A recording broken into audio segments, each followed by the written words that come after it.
Assalamualaikum warahmatullahi wabarakatuh. Kali ini saya akan menyajikan seminar proposal penelitian saya yang berjudul Penerapan Pemahaman Konsep Pembagian konvensional Bermakna pada Siswa Kelas 6 SD Negeri Cimohong 3.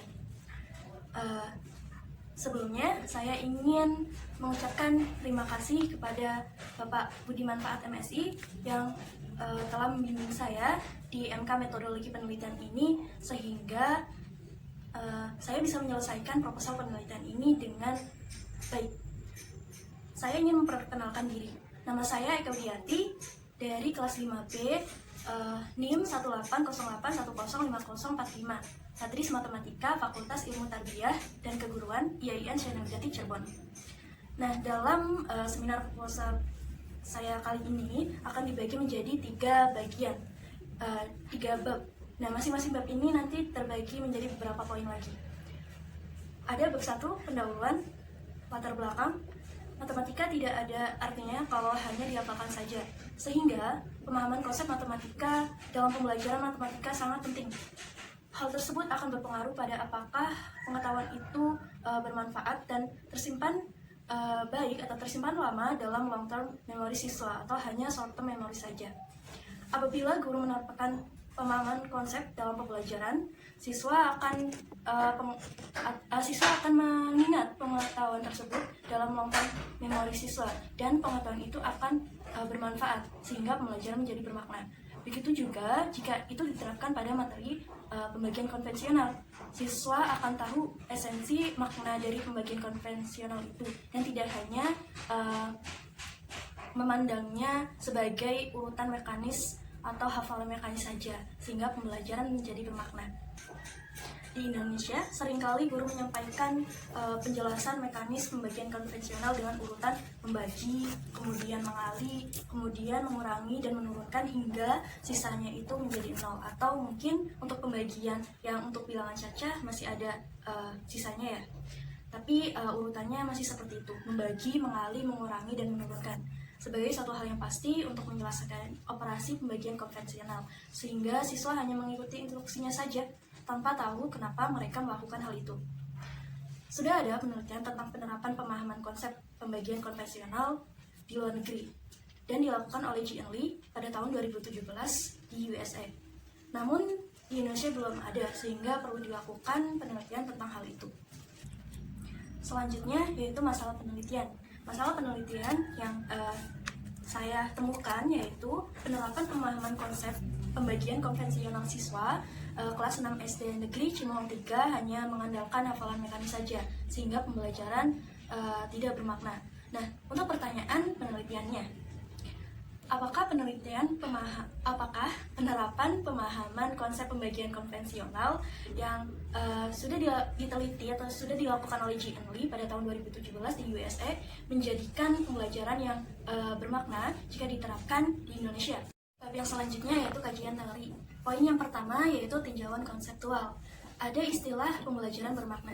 Al-Subul, sang pencetus teori belajar bermakna, mengatakan bahwa pembelajaran bermakna adalah proses mengaitkan informasi baru pada konsep relevan yang terdapat dalam kognitif siswa.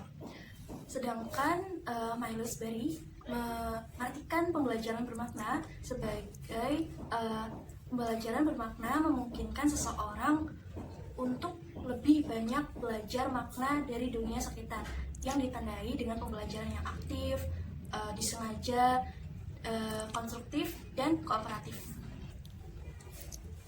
Istilah yang kedua yaitu pemahaman konsep. Ada Duvin dan Simpson mengartikan pemahaman konsep sebagai kemampuan untuk mengkomunikasikan kembali pada situasi yang berbeda. Sejalan dengan itu, pendapat Deptiknas yaitu pemahaman konsep adalah mengingat kembali, menjelaskan keterkaitan antar konsep dan dapat mengaplikasikannya. Sejalan dengan dua pendapat tadi, NCTM mengartikan pemahaman konsep adalah memahami keterkaitan antar konsep dan menggunakannya di luar konteks matematika. Yang berbeda dengan pendapat ahli yang tadi, SCAM mengartikan pemahaman konsep sebagai 3 tingkatan. Yang tingkatan yang pertama yaitu pemahaman konsep instrumental atau pemahaman instrumental. yang kedua yaitu pemahaman relasional, yang ketiga yaitu pemahaman formal. Jadi, dapat disimpulkan dari beberapa definisi para ahli tadi bahwa pemahaman konsep adalah menjelaskan kembali, mengetahui keterkaitan antar konsep, dan dapat menggunakannya baik di dalam maupun di luar konteks matematika. Istilah selanjutnya yaitu algoritma pembagian. Spiegel mendefinisikan algoritma pembagian sebagai pengurangan berulang. Hasil pembagiannya adalah banyaknya angka yang muncul sebagai bilangan pengurangnya. Dan yang definisi Spiegel yang kedua tentang algoritma pembagian yaitu kebalikan dari algoritma perkalian. Pendapat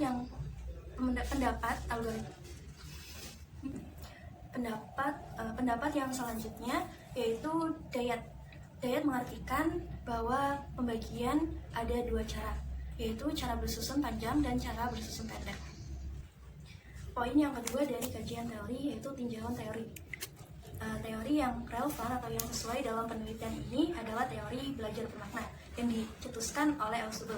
Ausubel mengatakan dalam bukunya yang dalam bahasa Indonesia, jika seseorang ingin mengingat sesuatu tanpa mengaitkan dengan hal lain, maka baik proses maupun hasil pembelajarannya dinyatakan sebagai hafalan semata dan tidak bermakna sama sekali.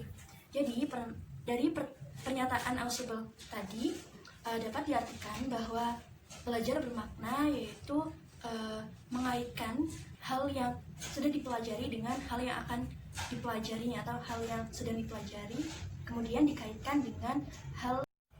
Poin selanjutnya yaitu penelitian terdahulu. Ada G.N. Lee yang tadi sempat kita singgung. G.N. Lee pada tahun 2017 di USA. Judulnya yaitu Making Sense of the Traditional Long Division Algorithm.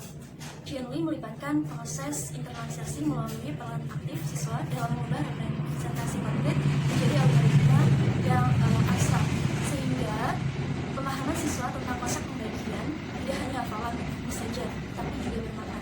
Nah, G.N. Lee memposisikan dirinya sebagai guru untuk mengarahkan dan sekaligus mengamati bagaimana respon siswa, bagaimana kesulitan siswa, dan apa yang harus ia lakukan untuk merespon siswa tersebut.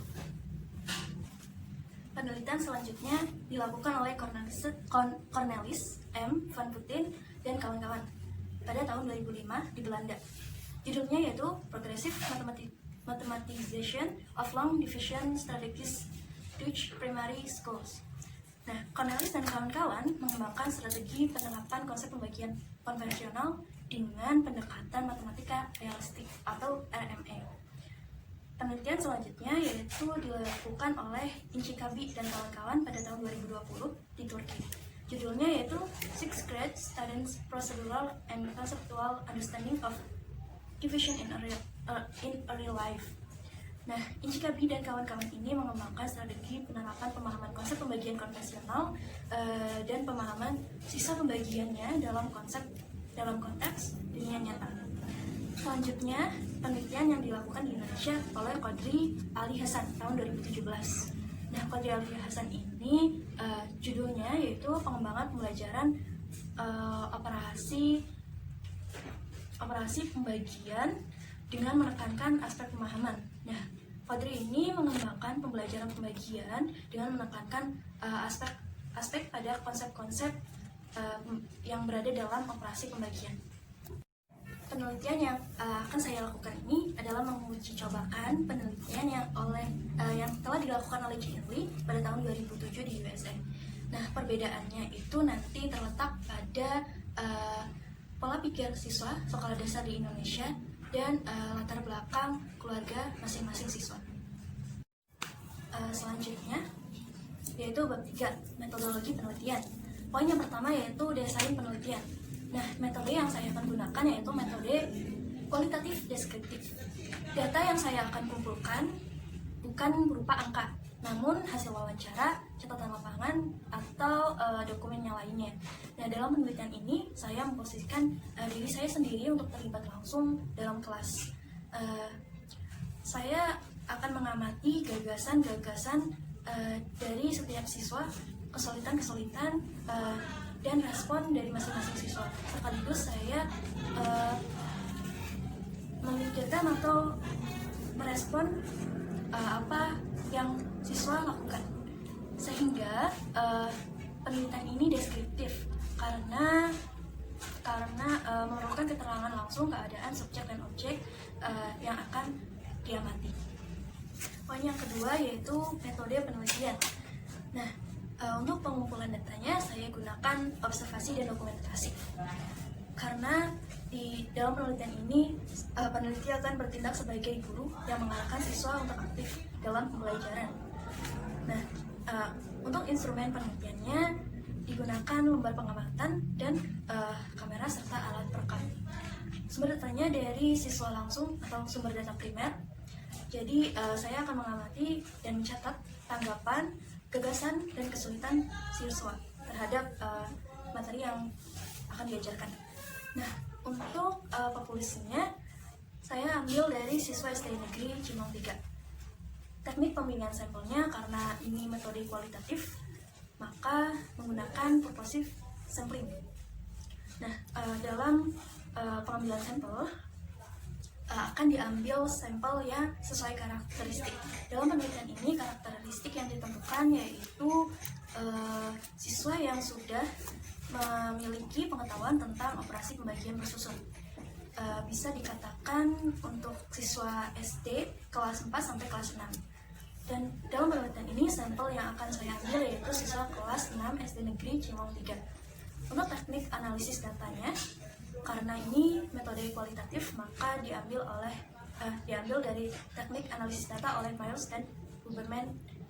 Nah, tahapan-tahapannya yaitu pengumpulan data, reduksi data, penyajian data, dan penerapan kesimpulan. Terima kasih, itu saja penyajian seminar proposal saya. Terima kasih. Wassalamualaikum warahmatullahi wabarakatuh.